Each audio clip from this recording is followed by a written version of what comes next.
you will pick up again now, and something you've not understood before, you'll be able to understand better. And as you know, reminders are beneficial for the believers, and it will inshallah ta'ala be hugely beneficial for each and every single one of us.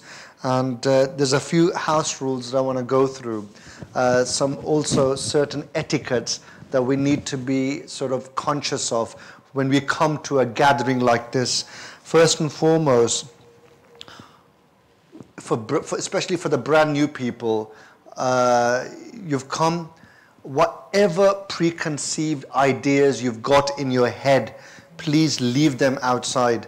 Come with a clear, fresh mind that, there's some very, very experienced, expert brothers here who are going to share certain spiritual teachings with you that which I believe will blow your mind away. Because the purpose of this weekend is not for you to just come and listen to lots and lots of lectures. Listening to lots of lectures, we can do sitting at home on the internet, on the CD or on our phones. But the purpose of this event, this program, is for you to take something, do practical tasks, and take something with you to implement and practice when you get back home in your normal environment. And the idea is for you to taste and see a spiritual experience. I can guarantee you from previous retreats that we have organized, that people have gone away with something that they've been able to see in terms of a vision, in terms of an experience that which they would never have been able to do so if they were just sitting at home and listening to a lecture on their own. The purpose of this is for you to experience something, and inshallah ta'ala you will hopefully experience something to take away with you by the end of this program on Sunday. And for those of you who don't, our brothers, experienced brothers, will still sit down with you and be able to explain to you why you've not been able to experience something, because there may be certain blockages that you may have that which are stopping you from achieving that closeness to Allah subhanahu wa ta'ala.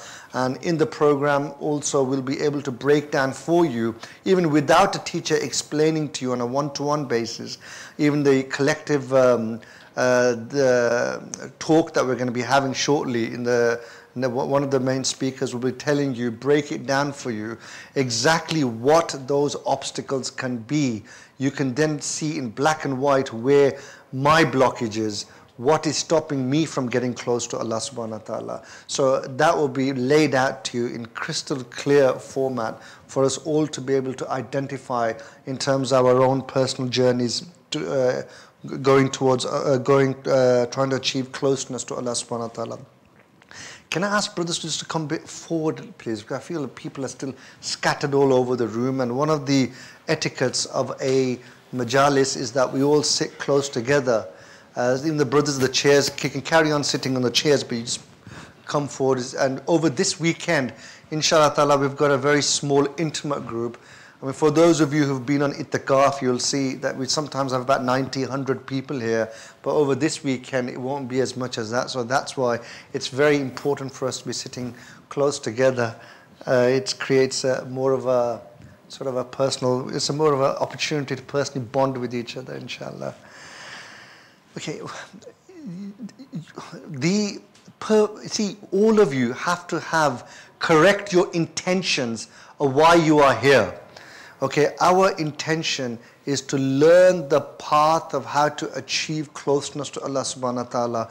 Our brothers will be able to give you a clear methodology as to how we are going to do that. As I've said before, we're not here just to come listen to lots of lectures, although today, I think of all the days, we're going to have a lot of theoretical sessions today, but as of tomorrow, we're going to start getting into practical sessions. But today, before we do the practicals, it's important for you to have the theory outlined to you, and today there's going to be quite a few theoretical lessons which we are going to be sharing with you. And you're not here just to, we haven't come out to chill out or have langar or have food or catch up with our friends. There's a specific purpose why we have gathered together today on this weekend, and we want to make sure that we make the most of this opportunity. We don't spend the time that we are supposed to be spending in a class here. I refer this to like a class, whether it's a theoretical or a practical session. We are sitting upstairs sleeping or resting or doing our own personal amals. The purpose of coming together is for you to sort of learn collectively. As I said, if you were to do your own personal amals, then you were better staying at home and doing your own personal amals. Here, you have to participate in all the activities, both theoretical and practical. That's the only way that you're going to take something back with you to be able to learn and benefit from. You've come. It's a weekend.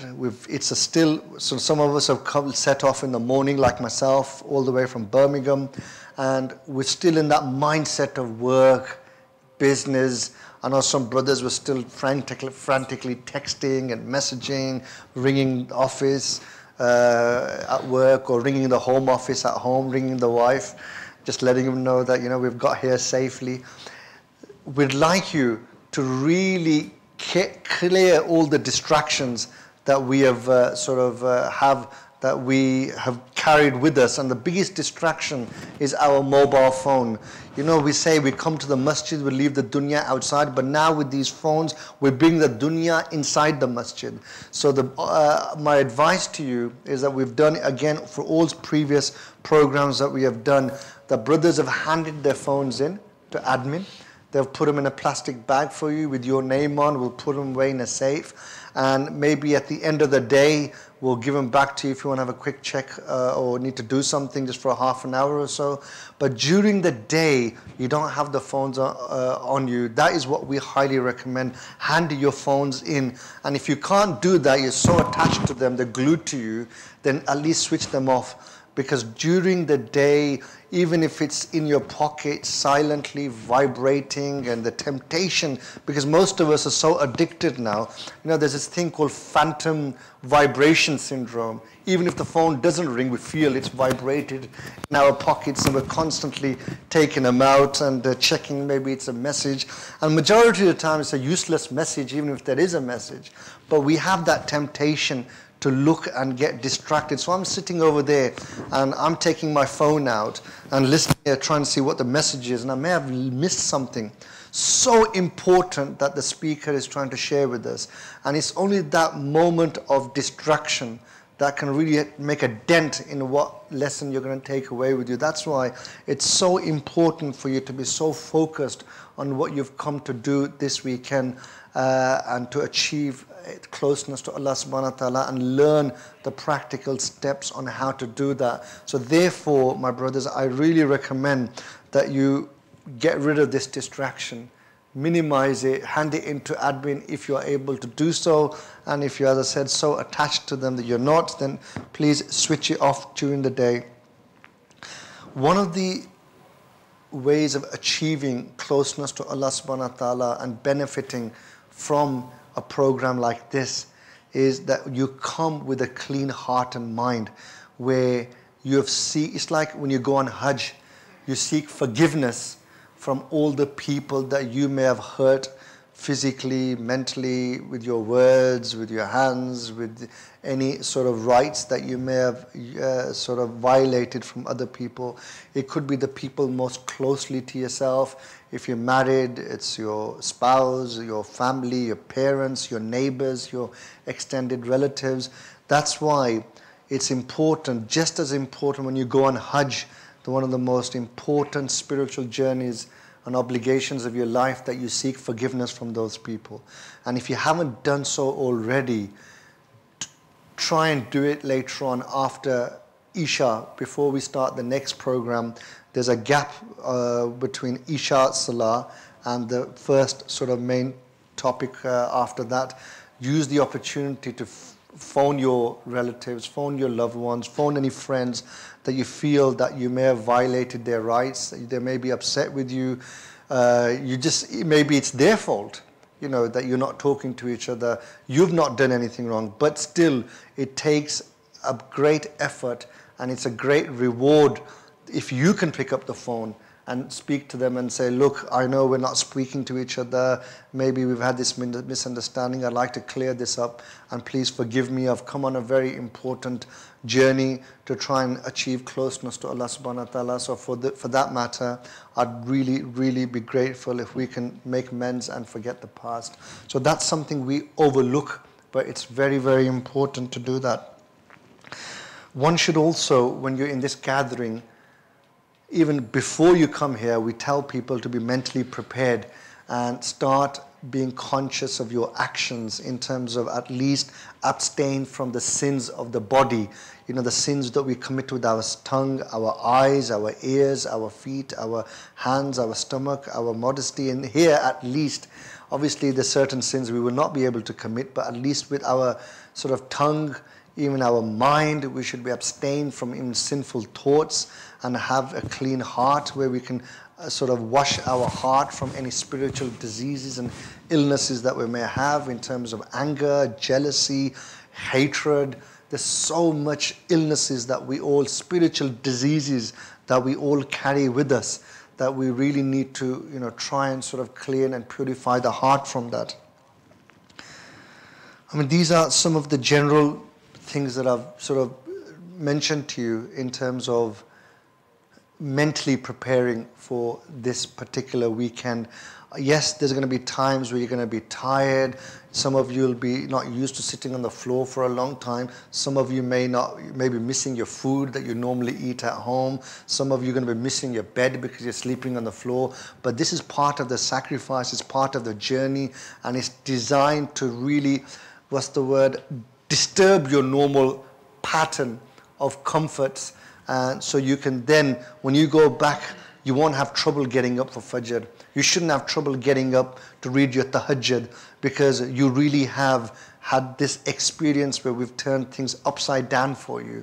So because sometimes we are so used to our creature comforts that they make us lazy. And the purpose of our purpose is to take you out of that mind where laziness becomes part of your character and it's very easy to stumble into. Any rest times that you're given, please rest, because if you're not resting sufficiently at night, you'll be tired during the day and unable to focus and concentrate on the lessons. So please rest sufficiently. I cannot emphasize that enough, because what I find when rest time is allocated, on the timetable, we've got rest allocated 2 different times, once before Fajr obviously and once after Fajr. So use that time wisely and just rest. Don't, spend the time chatting with each other, on your phones, and then the time passes when everybody has to get up. And during the day, I've seen it before, during the day people are so tired that they can't concentrate in class. So again, so important that you rest when that time is given to you. I think I've covered most of these points. I'm going to ask Brother Gulfam to give us an outline of the fire escapes and various other house rules that I may not have mentioned. So if I can invite Brother Gulfam to mention a few things, please.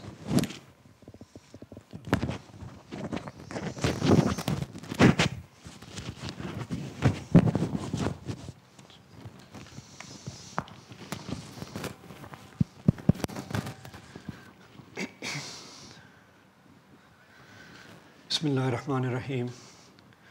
Alhamdulillahi Rabbil Alameen.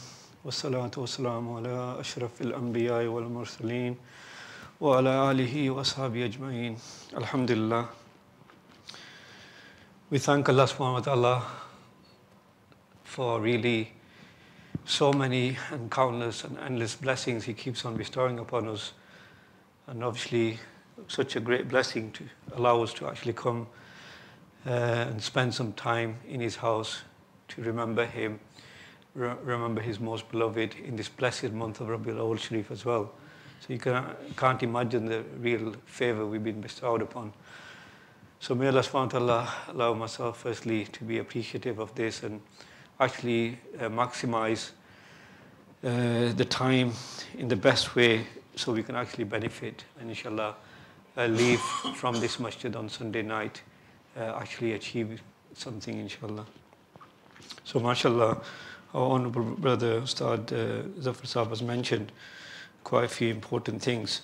And most of you actually received WhatsApp messages to actually help you to prepare this mindset as well. So there was some that Brother Zafar actually covered, inshallah. So we don't need to really go through much in that sense. And then, alhamdulillah, as we go along throughout the schedule, things will be highlighted and emphasized wherever needed and possible, inshallah. So just a few things to highlight. Obviously, because we're going to be spending most of the time in this area, which is actually the prayer area, the masjid area. So there's certain etiquettes of this area that we should really strictly abide by. So this is very important. A person, because we can become forgetful when we come, into a chit-chat mode. But it's very important that we remind ourselves that this is actually the Jamaat Khana, and unnecessary talking actually shouldn't take place. If you need to talk, and then you've got the corridor and the upstairs, a person can go, and especially when it's prayer time and just before prayer time, because people are mentally preparing themselves actually to stand in front of Allah subhanahu wa ta'ala, because that's what prayer is. Salah, communicating with Allah subhanahu wa ta'ala. So at that time, it's very important that really there should be pin drop silence in this room. So people who are offering their sunnats and nawafils, they're not disturbed. And really everybody should be preparing themselves for the Jamaat, inshallah. So that's very important. Also, obviously, because I'm talking from past experience, things do happen, and obviously they're unintentionally, but we always like to highlight them before. For example, we have the Mimbar Sharif, and even the table Mubarak is a Mimbar as well. Really, this is where the Nisi and everything is delivered from. So there's etiquettes for these kind of things, that a person doesn't place unnecessary things on them, like coats or other things which really shouldn't be there. Shouldn't be really anything put on these things, inshallah. And also the blessed curtain Mubarak, inshallah, you'll have ziyarat, what's behind there, inshallah, at a specific time. Or even the blessed, the poles there, try not to hang coats or jackets, or especially lean against the curtains, inshallah. So avoid doing things like that as well. And also try to avoid the blessed chairs that are used for the ustads and things as well. So most of you are actually familiar with this Zawiya and this masjid. So for those who are not, the main wuzu khana is just through that door there. So it's not like itikaf where you've got strict rules where you can't enter. But every time you come back into the masjid, you can make niyat for nafal itikaf, inshallah. So you've got the main toilets and the wuzu khana there. And then the shower area is just through that door. Just before you go up the stairs, there's a double door at the bottom of the stairs. So anybody who needs to take a shower, then there's two showers in that area. Well, what I've seen in the past is just before Zohr time, there's actually a queue on the stairs. So if you do need to take a shower, it makes sense to wake up a little earlier, and then inshallah, so you're ready for the Zohr Jamaat, inshallah. So in previous retreats, we had access to the basement, but alhamdulillah, as you can see, mashallah, there's work that's taking place in the masjid. So the basement on this occasion is out of bounds, so nobody actually needs to go into that area. If for any reason, Allah na kare, we have to leave the building in an emergency, fire or anything like this, then the fire exits, they are labeled, inshallah. A person should, at the earliest opportunity, vacate the building through these fire exits and make their way to the car park area, just outside the main gate of the masjid, inshallah. But may Allah subhanahu wa ta'ala protect us from having to do anything like that, inshallah. But it's good to know these things. Then, obviously, we did request all brothers to bring their own bedding and rest kind of things, what they need, inshallah. When it comes to the rest time, inshallah, at that time we specifically mentioned which areas will be used by which people for, because obviously we got, mashallah, honorable ulama guests like Maulana Faq Sahib, who's come to bless us really with their company all the way from Burley, Nelson, Bryfield area. And inshallah, there'll be certain cubicles that are allocated for certain people. So if you can avoid, intruding on their privacy, inshallah. But there's sufficient room. During itikaf, we have 100 people, and alhamdulillah, there's still plenty of room. So we'll allocate your resting time when the time is come. And also, when you actually use your bags when you need to take your bedding and things like that, just return everything exactly to where it was, and it makes life a lot easier for everybody, inshallah. So obviously, we have, mashallah, our honorable Ustads, Dr. Shah Sahib, Ustad Abdul Rahim, and others who will be enlightening us with these blessed teachings, inshallah. So it's very important that we don't actually unnecessarily disturb, because there'll be certain times that will be given for people to actually have one-to-one meetings if required with these ustads. So that'll be a specific time. So it's actually against adab just to stop them in the middle of the corridor or anything like this. So rather than that, just approach a person who will be assigned, which will be mentioned as well. So a specific person who will be your point of contact, and he'll be the person if you need to make an appointment with any of those ustads, any issues you have, any dietary needs, any problems whatsoever, that person will be your point of contact, inshallah. And if for any reason, he can't help you with your issue or problem, then you can see our main Amirs by Nawaz, who's upstairs, and Brother Shaukat, or even Brother Zafar and myself, if anything is not resolved, inshallah. So like I said, it's very important that we stick to these kind of rules, inshallah. And then, most importantly, like Ustad Zafar mentioned, that do utilize that time for rest. When rest time is given, it's very important you actually use that time for rest. Otherwise, you'll see people will be falling asleep in the important lessons that are going to take place. So when it's time for sleep, and most importantly, because don't forget, it's not just your time, it's everybody's time. So everybody is resting at that time. So it's very inappropriate if people are resting in the rest time and then some of us are just talking and disturbing others. This is actually violating rights of people who are resting. So it's very important at that time you rest, or at least be silent so people can actually take advantage of the rest time, inshallah. We'll mention the appropriate brothers who are allocated to yourselves later, inshallah. And then, inshallah, it'll be easier for you to... Obviously, we did also mention in the text message you must have received that fasting is not recommended in these kind of retreats, because obviously you need energy, you need to focus, and if it's going to disturb your pattern, then it's actually definitely not recommended for you to fast. If for any reason somebody wants to be extra pious and they want to, then inform your, the person who's assigned to yourself, and we can arrange for food to be served to you at that particular time. Otherwise, there'll be set times for food, breakfast, and other meal matters as well, inshallah.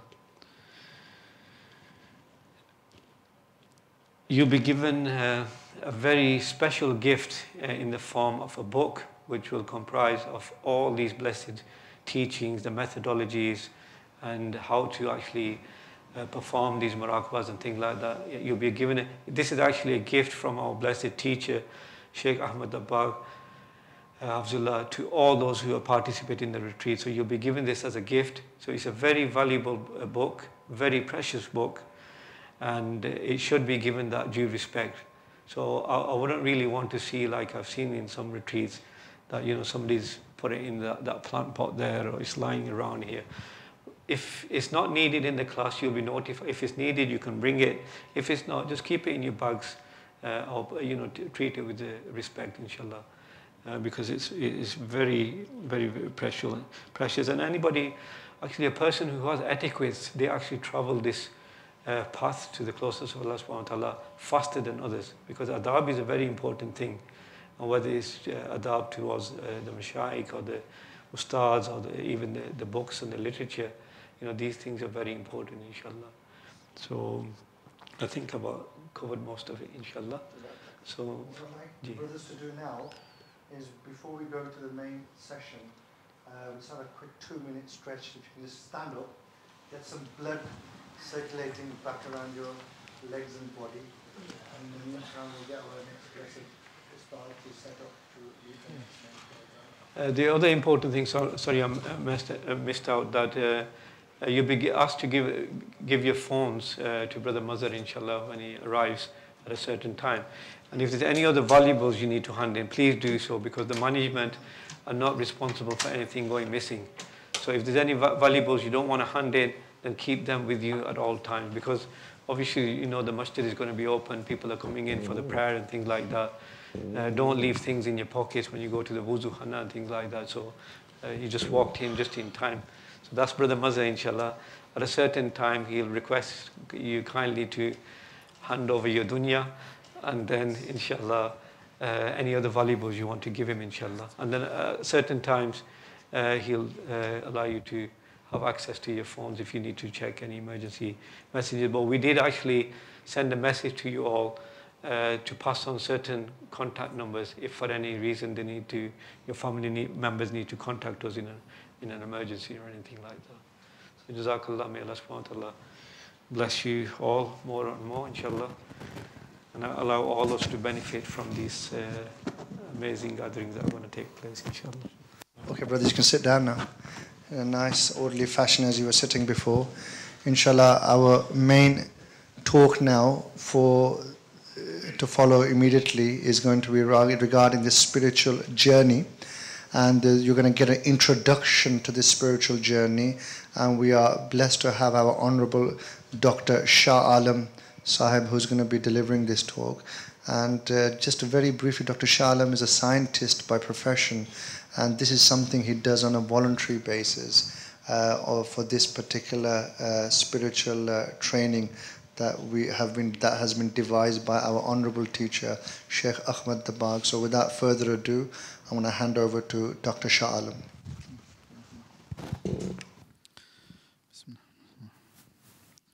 Alhamdulillah, alhamdulillahi rabbil alameen, wa salatu wa salamu ala ashrafil anbiya wal mursaleen, amma ba'd. All praise be to Allah subhanahu wa ta'ala, and may His everlasting peace, mercy, blessings be upon His beloved Sayyidina Muhammad sallallahu alaihi wasallam, and upon his family, upon all those who follow him. Inshallah, Ameen. Alhamdulillah, it is a great privilege and a blessing that, alhamdulillah, we sat in the masjid and we'll be learning and practicing those amals and practices which will help us to eventually go close to Allah subhanahu wa ta'ala and His beloved Prophet Muhammad sallallahu alaihi wasallam. It is such science that many people in the past, many pious and many righteous people and awliya and so on, that they've searched many years to know about this path and to embark upon and to benefit from.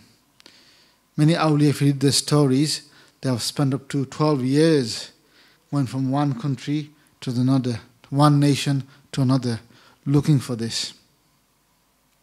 Alhamdulillah, in the 21st century, in this day and age, we have such teachers who have opened this door that every single human being, every believer who has that yearning, who has that want to have this opening and blessing on this path to spirituality, to Allah subhanahu wa ta'ala, it is made available for all. And not only that, it is not expected that you have to spend 10, 12, 15 years like the pious and the salihin and the awliya which have done, but this can be achieved, inshallah, by the grace of Allah subhanahu wa ta'ala within 3 to 4 days. So it is a blessing upon blessing.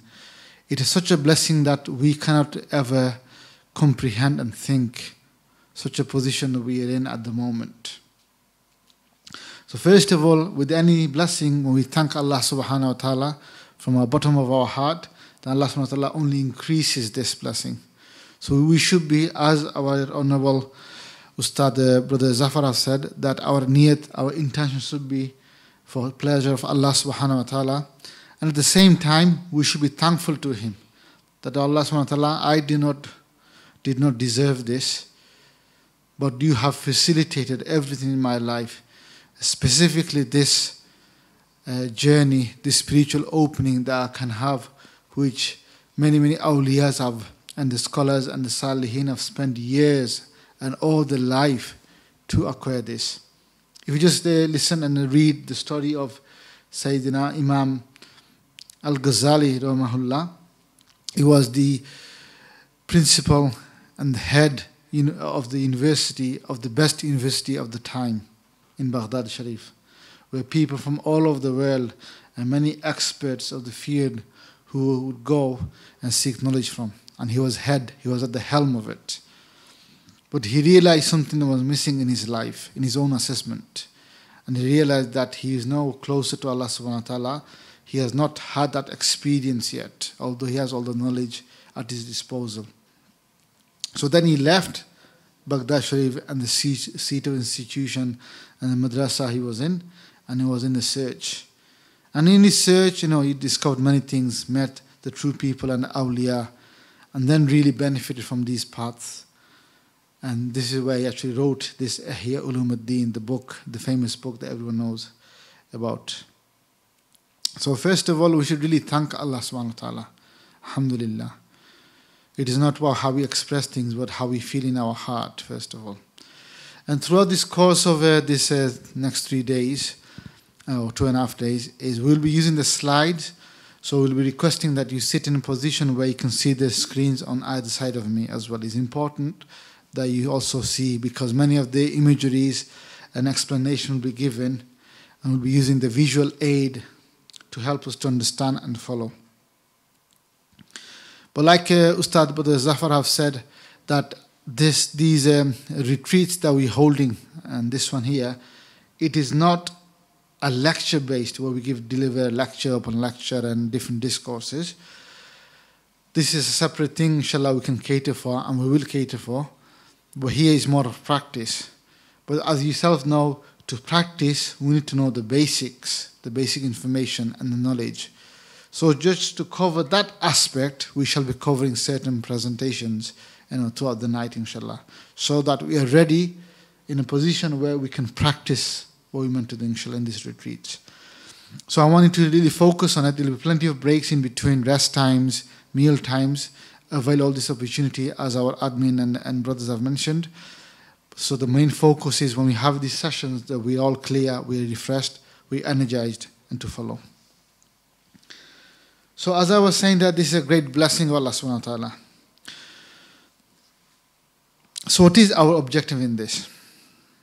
So quickly, before I carry on, just quickly ask in the hall here, Brother Hussein, what's your objective being here? It's your own. You don't have to give a right answer or wrong answer. It's your own answer.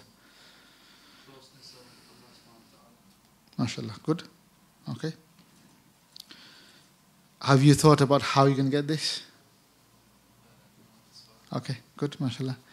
Ji, brother, you have a thought in mind or an answer that you're looking for?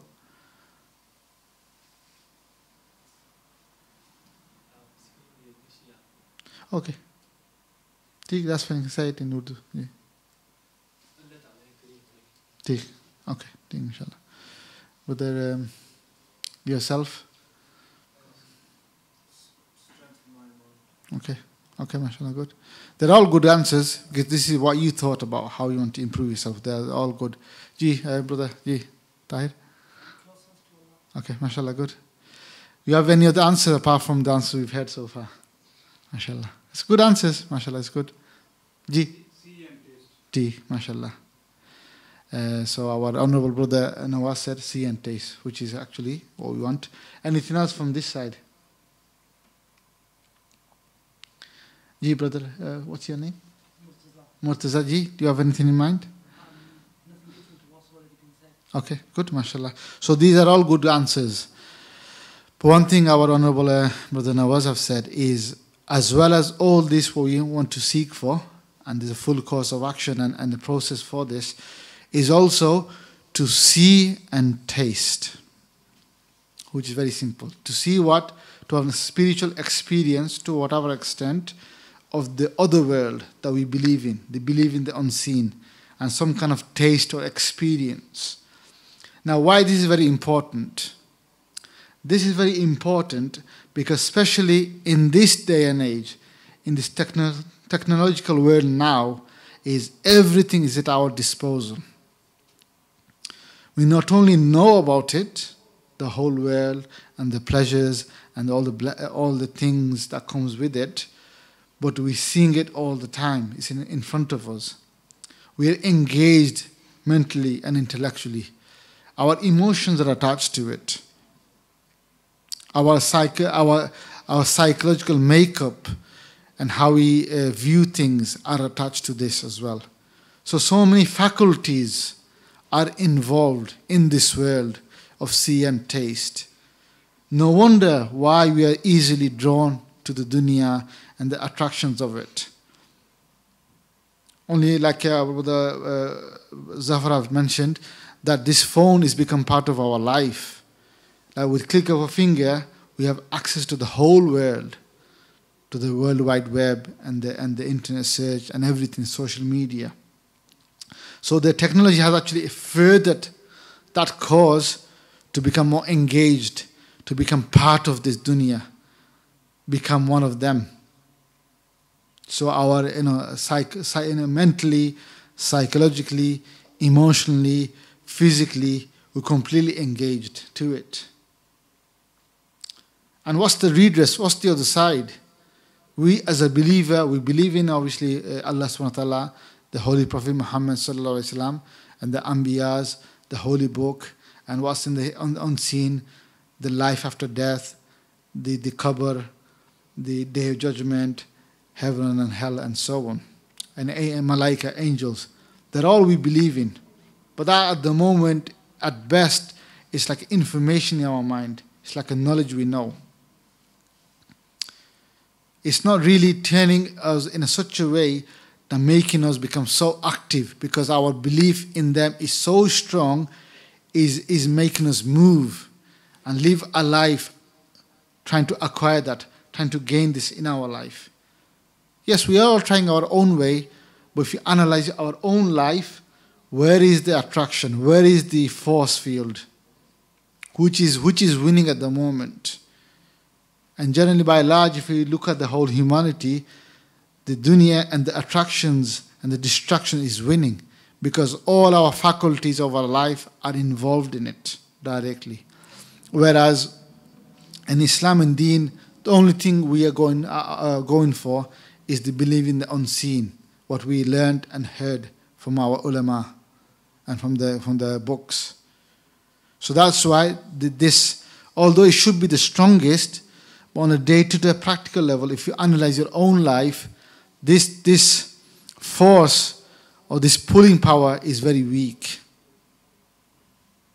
And the pull power and the force towards the dunya and the attraction is very strong, because we are living through it, we are experiencing it, we are seeing it, we are tasting it. It's there in front of us 24 hours a day, 7 days a week. Because if you think about it, 15 years ago, 10 years ago even, the phone, the way we use and how much we are attracted to now, 15 years ago we were not. It was just a means with a dialing code to make a call to someone. And even before that, before the advent of mobile phones, people had a life, although we find it very hard to think nowadays, where they used to communicate and used to meet times to meet up and go out and do other activities and do meetings and so on. So it's only piece of metal and glass made out of, and the technology behind it. It's nothing intrinsically valuable. Like we say, it's so much valuable. It's got certain gold made out of gold or a diamond. There's nothing like this. But why has it become valuable? It's because it's something that is given to us again and again. Something that we think we're benefiting and drawing from it again and again. Although in itself, this is made of maybe plastic, PVC, not even leather. This is glass. this is plastic inside. So it's not very valuable in that sense. But why is it valuable to me? Why am I holding it in my hand now and always with me? It's because it's what is given as an overall unit, as an overall item. Now think about it. If we can have that kind of relationship, that kind of engagement when it comes to Deen and Sharia and Sunnah, then imagine how our life could be turned around. And so, having that in mind, this here was our Mashayikh and our teacher, Shaykh Ahmed Dabbagh, Damat Barakahum, has opened this door to the blessings from Allah subhanahu wa ta'ala ultimately and from the older Mashayikh, is that we can now not only just have the belief in the unseen, to extend, to have some kind of personal, not just like a knowledge point of view, personal experience where you have, some kind of relationship link in the world of the unseen. Not only we believe in, for example, the life after death, or the malaika, or so on, all the spiritual places, the different heavens, but we have certain spiritual connection now. We have experienced. When you experience something, when you taste something, then our attitude and our focus and our perception changes then. That's because emotionally we start to get attached to it. For example, if someone says that you're going to meet the blessed awliya or the anbiya, so naturally now you develop this personalized attachment to those blessed personalities, which before then it was only in the books and only in the bayans and the discourses of the ulama. For example, I'm in the blessed month of Rabiul Awwal. Every masajid, they're celebrating, doing the milad and maulid and so on, which is great, alhamdulillah. But then it's there in the masjid. As soon as we leave the masjid, go home, that doesn't translate or doesn't carry on in our homes. We still carry on with our own lives. So we have a masjid life and our own personal house life or work life. It doesn't translate into anything else, unfortunately. Now, for example, if you can develop certain connections and emotional attachment and so on, then automatically the life of those people and life of these people will change. It's not only the life in the masjid anymore or mehfil or the program. It's something unique that you can experience and taste. As one example. Mentally you're engaged. You're learning. You're deriving lessons from. So the whole life becomes transformed and it's a different life altogether. Your whole outlook and your whole perception, and it's almost as though you have like this paradigm shift that takes place from this. That not only what you know and what you practice, for example, salah, the namaz, the fasting and the recitation of the Quran, the dhikr, that you're actually experiencing the unseen. For example, like you hear hadith Qudsi, a hadith that I hear that where angel looks for those gathering, and when you're reciting, doing the remembrance of Allah subhanahu wa ta'ala, then the angel go back to Allah subhanahu wa ta'ala and report what they've seen and what the people they meet. Now that's just the knowledge we know from the ahadith and so on, and we believe in it, of course. But if you have a glimpse of the experience yourself, imagine how much of a connection you'd have in the dhikr now. That not only you believed in it, now you managed to see or experience something. So that personal attachment, this link is there, is greater now. So then, alhamdulillah, when you go back to the real world, after the end of the retreat, then you got something to counterbalance this attraction of dunya. This dunya of in our mind, our heart, our soul, our emotions are attached to. You can redress that. So no, there's something else out there beyond this dunya and the attraction of it. So that's why it's very important, inshallah, through this, inshallah, we learn and benefit from, inshallah. Now, with everything in every field, these are some of the objectives mentioned, that through this process, our level of motivation, our level of iman and yaqeen and conviction increases. It does not change anything. Never think that it's going to change anything. We still have to follow the Sharia, the Sunnah, the tazkiyah, the deen. This aspect never changes. But what happens is, through this experience, it increases you and raises you to another level. That, like our brothers mashallah have said, that that want to obtain the pleasure of Allah subhanahu wa ta'ala, the closeness becomes alive inside us, like a fire that is lit inside us. Our iman becomes stronger. The experience that we're going to get, inshallah, normally is not attained through books. Just from reading books, it's not possible. And so on. Then you can translate that in your daily ibadah, dhikr, salah, and so on. So that has many, many benefits, and we'll cover in this retreat. So the main thing is to see and taste. So alhamdulillah, at least from this session, we should be all clear, this is my objective. And inshallah, by the grace of Allah subhanahu wa ta'ala, as Ustaad Zafar has mentioned, that by end of, by Sunday evening, inshallah, you shall, inshallah, have opportunity to experience at your own level. Everyone's on a different level, different journey. You, at your own level, will experience this.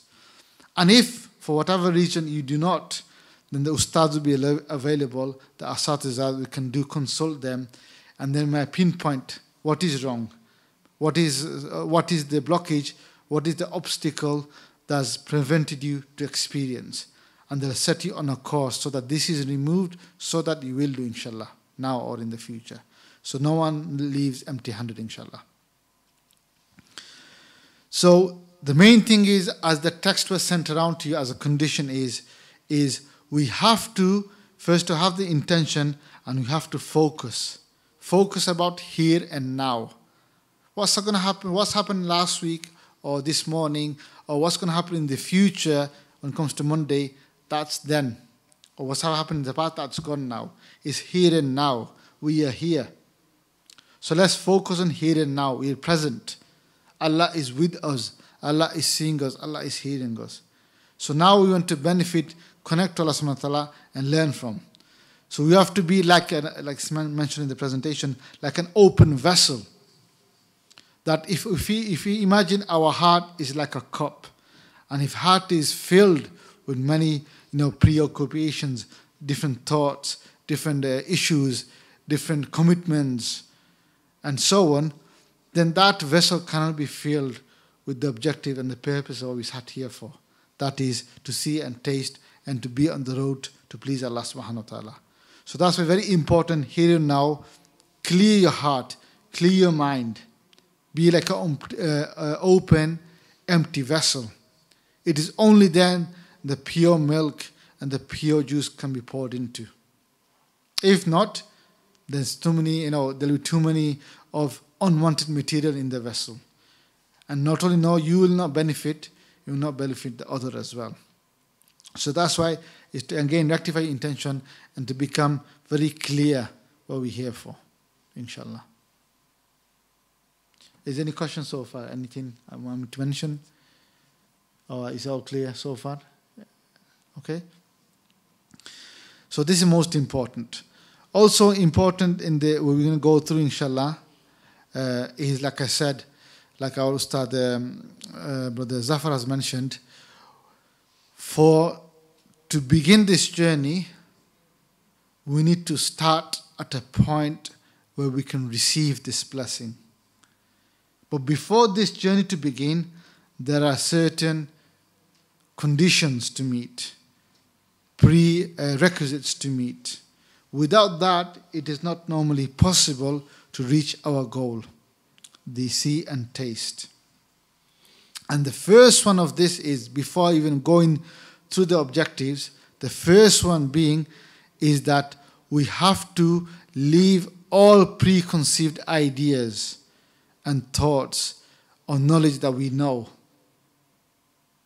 Just like I said, we're here and now, like an open, empty vessel. Leave all the preconceived ideas or thoughts or understanding, specifically regarding this path of spirituality and spiritual openings.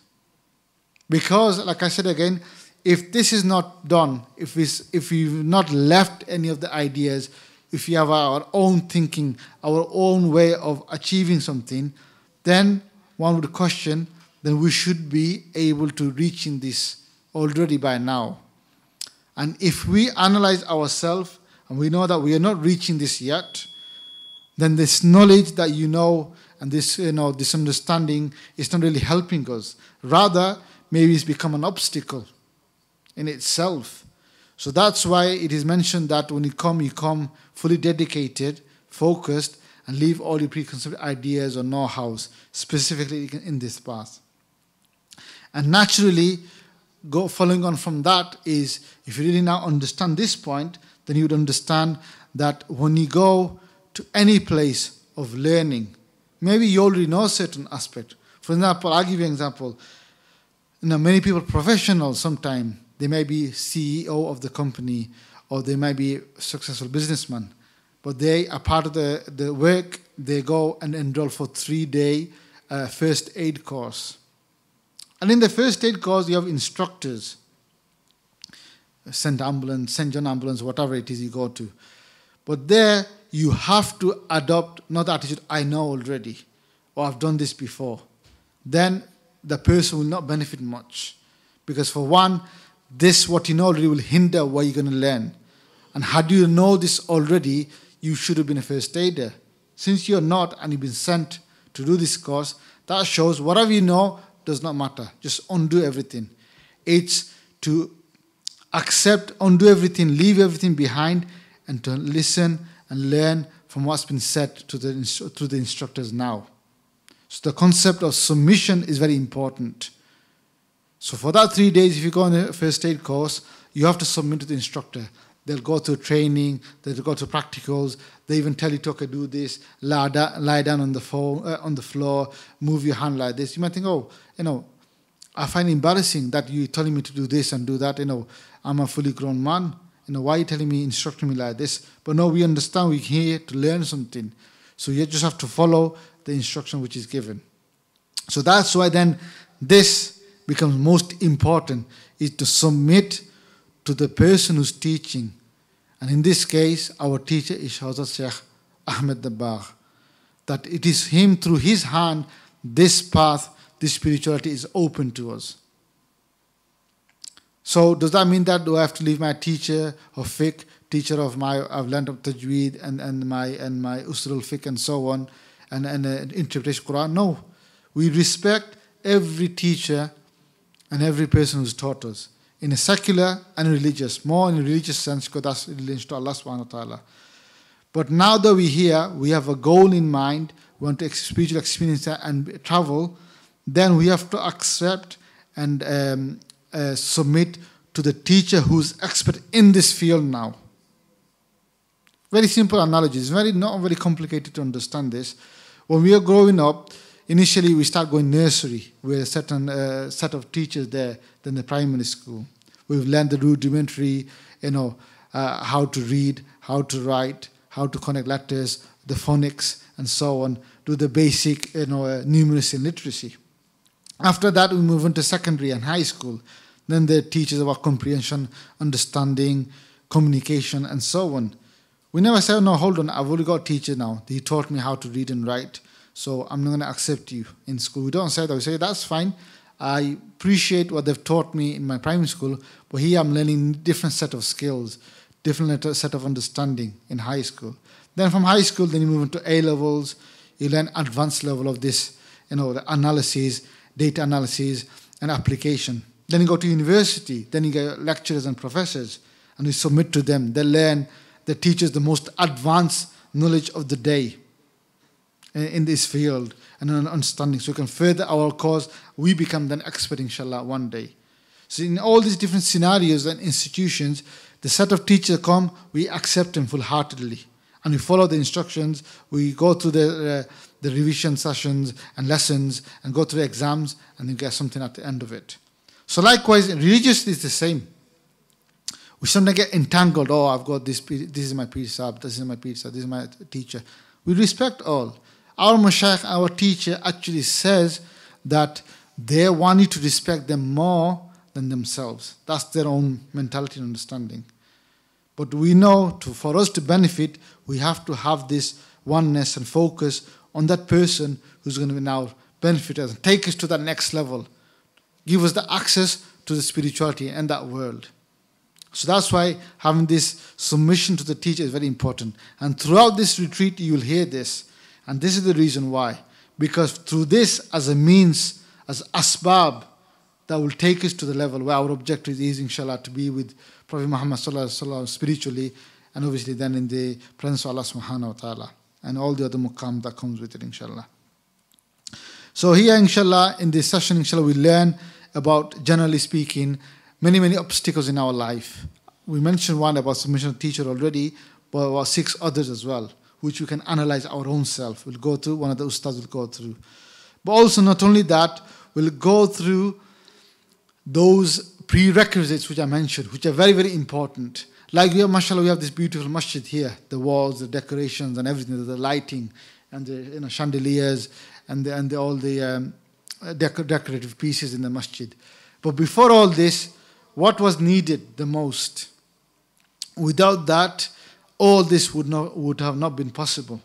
Brother, what was needed the most to have this building as it is now? Bricks, yeah. But even before bricks, what else would have been needed for us to have this building in the first place? Brother Nabil? Foundation. So foundation is the key. Without the foundation, you can't build this house, you can't build your castles, you can't make a palace.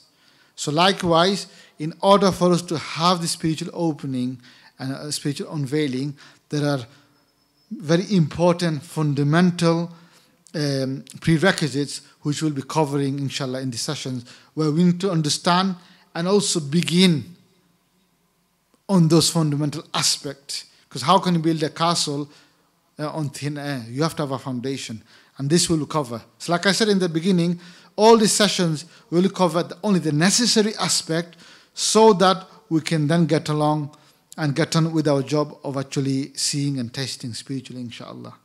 But for that to happen, we need to have a necessary knowledge and the know-how. So then, inshallah, one of our ustads will go through the necessary prerequisites and the fundamental practices that we need in our life in order we can have a greater access in the spiritual realm. Then after that, inshallah, there's a means, a special, you could say, knowledge of our own body and ourself, which inshallah uses as a means to actually have the spiritual experience. And this is known as spiritual centers, or in Arabic, for example, we know as latifa or lataif in plural. There are spiritual centers in our body, subtleties. Now, it's like having, for example, someone says, oh, where is it, brother? I do not believe in it, or I don't know if it exists or not. It's not about believing in them or not. It's about, does it exist or not? It's about establishing facts. It's like, for example, someone comes to me and says, oh, you got a pancreas. And I don't know what pancreas is or what it does. And therefore, I deny it as I know it doesn't exist. But an expert in field of medical science and biology and biological science, they say, yeah, it is a very important organ in your body that secretes insulin, so that regulates your blood sugar level, for example. So likewise, there is a spiritual body. We have the ruh, the spirit inside of us, of course. That's why I'm speaking to you. I have the energy to have a life and to speak to you. But also, there are other energy centers throughout our body. And these, if you actually enhance them, they helps you to actually have the spiritual experience, inshallah. And so therefore, we'll cover and explain these things, what they are, and how we actually manipulate, how we actually enhance them to the remembrance of Allah subhanahu wa ta'ala, inshallah. Then after that, then we have this special spiritual transfer or spiritual awakening that takes place after that. And it's this is meant to show like a rocket that then you launch yourself, and then inshallah then you start to see and taste. Then after that, there are many muraqabas, many experiences you can have. And the purpose of this retreat so far, we're going to focus on at least one of the muraqabas, inshallah, so that we can experience and see and taste.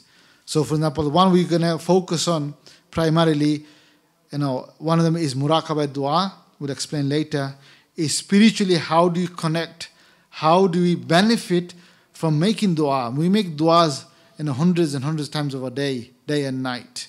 But sometimes we do not know how to spiritually connect to this and benefit from and connect to Allah subhanahu wa ta'ala. That's one thing we learn, inshallah, through this process. Another one we will learn is actually the spiritual ascension, Miraj. Prophet Muhammad sallallahu alaihi wasallam, in the night of Miraj, he physically traveled from Kaaba Sharif in Mecca, he went to Bayt al-Maqdis. Bayt al-Maqdis, of course, in Masjid Aqsa. Then Masjid Aqsa, from Masjid Sughra, they traveled to the heavens, first heaven, second heaven, third heaven, carry on beyond Jannah and so on. Now, a believer, maybe we cannot physically travel, but spiritually we can do. Because remember, prayer is a miraj ascension for a believer. So it is possible in this life. And that is what I was talking to you about, that if you can extend and engage spiritual experience in this, engage our mind, our heart, our soul, our psychological makeup, then our life will change naturally. Because we get to see not just this world all the time, but the worlds out there. So in this, inshallah, in this retreat, in this weekend, we're going to focus on that, this journey, as you can see. So for example, like journey from going from first heaven, second heaven, these are the journeys of Muraqabah Miraj will inshallah cover. After the spiritual preparation, this Lataif we talked about, the spiritual center, think of it as preparation. Before any ibadah we do, recite Quran or offer prayer, we do wudu. That's a physical preparation. There's also spiritual preparation which we'll do inshallah, and then we'll have some of these experiences going to these journeys inshallah at our own level. There's heavenly Kaaba and so on. I'm not going into too much detail on that. We're going to cover next time. Just to give you a pointer that what we're going to do inshallah. That after the, one of the objectives we're going to reach inshallah after transfer is spiritual miraj. And then obviously I'll talk to you about spiritual dua as well, muraqabah dua. We'll cover that as well inshallah. And there are others in the longer version of the retreat we do. There are others we cover normally. The spiritual salah as well, where spiritually one can feel is offering salah in Masjid Nawawi and Kaaba Sharif behind our teacher and many mashayikh as well. Then after that, inshallah, we'll be covering, like I said, salah. And the many other muraqabahs. Muraqabah Muhammadi, a very special one, we cover in a longer retreat as well. And then after that, there's actually a Muraqabah Muhammadi where you will learn step by step how to meet Rasulullah sallallahu alaihi wasallam. Our teacher, Hazrat Shaykh Ahmad Dabbagh, this is their role, who introduces you to the beloved, the blessed, and the most blessed creation of Allah subhanahu wa ta'ala, and the most honorable creation of Allah subhanahu wa ta'ala, Sayyidina Muhammad sallallahu alayhi wasallam. So in this month of Milad, maybe our Milad also happened in a spiritual world. One thing is we celebrate the Milad of Rasulullah sallallahu alayhi wasallam. He has come to this world. But have you ever wondered that we could also have Milad? We had our Milad, we came to this world, but our Milad is when we have the Milad of the spiritual world, where we get introduced, we are born in the spiritual realm. What a wonderful Milad that is. Not only doing Milad here, we're doing Milad in the spiritual world as well. And you're celebrating your own Milad as Milad of Rasulullah sallallahu alayhi wasallam. So these are all possible, but mainly we focus on this one here, Muraqabah Miraj. Because once we can able to transfer spiritually and experience, then the whole world is waiting for us. Under the supervision and the guidance of Hazrat Shaykh Ahmad Dabbagh, the whole world is waiting. Spiritually, the status of this awliya and the mashayikh and the teachers such as Shaykh Ahmad Dabbagh is really get to see and experience. In this world, sometimes they're hidden. We just see them as maybe a pious person, an imam in the, leading a prayer or giving discourse as a speaker. Sometimes we do not appreciate who these people are. But inshallah, in the spiritual realm, we can start to appreciate it because many worlds open up, through their hands, inshallah. So, although they don't really like this biography, just briefly, just for you to know, we'll show you image of him as well. Hazrat Shah Ahmad Dabakh, their family lineage goes back to Sayyidina Imam Hassan al-Basri, rahmatullahi radiallahu anhum. They have many traditional sanad and scholastic knowledge in fiqh, hadith, theology. But what they really focus on, Hazrat Shah Ahmad Dabakh, is the field of tazkiyah, purification, and the spiritual journey, and introducing you to Prophet Muhammad sallallahu alaihi wasallam. This is their speciality. Because all these other ones, this expert in fiqh, hadith, theology, Quran, and many ulamas out there, alhamdulillah, and we can benefit from. But the thing is, this science of tazkiyah and spirituality is very seldom found. Many have, alhamdulillah, by name, they're known as this, by this shajra, this silsila. But what's happening is, many of the core teachings, and to take a seeker, a salik, to the level where he reaches his destination and reaches Rasulullah sallallahu alaihi wasallam, in this day and age, is very seldom it is found. So this is what they really focus on, inshallah. This is the expert in the field, as well as others. And they do many works. They're going across the globe. At the currently they're in Pakistan now, delivering discourses, and introducing people in the professional setting, university, professional, setting in the as well as in normal public as well. Many institutions, universities, many conferences all around the world. Some country mentioned here, for example, like obviously in UK, Malaysia, USA, Canada, Morocco, South Africa, Middle East, all around the world, literally. They go around and convey and trying to bring people really to experience and to be on the path to Allah subhanahu wa ta'ala, His closeness and His nearness, and to see and taste. So the expectation, remember, under the guidance and the tutelage of Shaykh Ahmed Dabakh, inshallah, and the Ustad will help you to, inshallah, really to have an experience of see and taste. So the expectation from you is commitment, is submission, and have like an open vessel. The one thing our teacher always says, and I think I take it as a golden principle for my own benefit, and I'll share with you, is this: always have, especially in the field of spirituality and meeting the mashayikh and the awliya and the prophets and the anbiya, is always say this to yourself, that I am nothing and I know nothing. Very simple principle. I am nothing. In reality, I am nothing. Who am I? Had Allah not created me, then I would have been in the realm of non-existence. If Allah had wished, He could have made me a dirt on the ground. No one would question Allah subhanahu wa ta'ala. He could have made me like some filth in the toilet. That's also a matter. The matter you see in the world, it's the same elements you'll find, the common elements, the carbon, the nitrogen, the oxygen. These are the elements that exist in the matter that we know. And I'm made of one of those matters and those elements as well. So am I in any different? So in reality, I am nothing. In sight of Allah subhanahu wa ta'ala and the Anbiyas and Prophet Muhammad sallallahu alaihi wasallam and the Mashayikh, awliya, those people Allah subhanahu wa ta'ala loves. And they become beloved to them. That's why we call awliya, friend of Allah. So in front of them, we are nothing.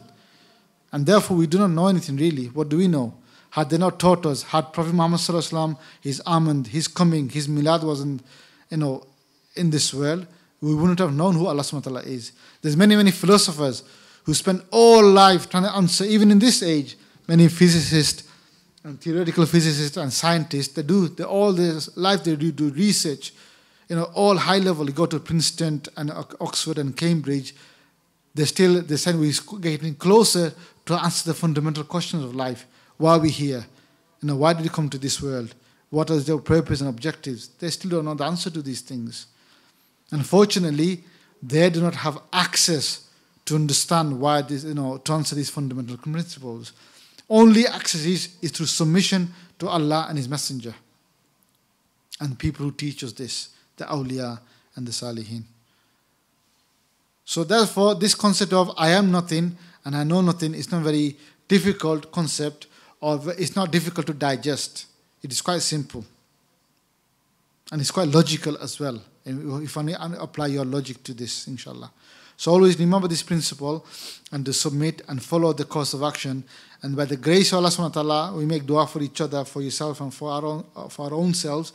You see, inshallah, the blessing and the differences taking place in our life, inshallah. So I don't take too much. Many of the adabs and the expectation mentioned already by our ustads beforehand, and I just commented on a few things in this regards.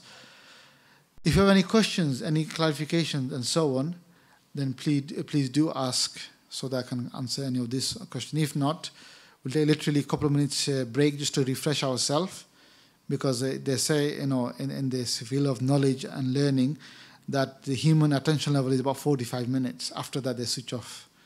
So I'd rather like you become refreshed. So give you a few minutes just to maybe talk to each other, introduce yourself to each other, stay in the hall, and then inshallah the next our ustad will come and deliver the first aspect of the prerequisites to this opening and see and taste.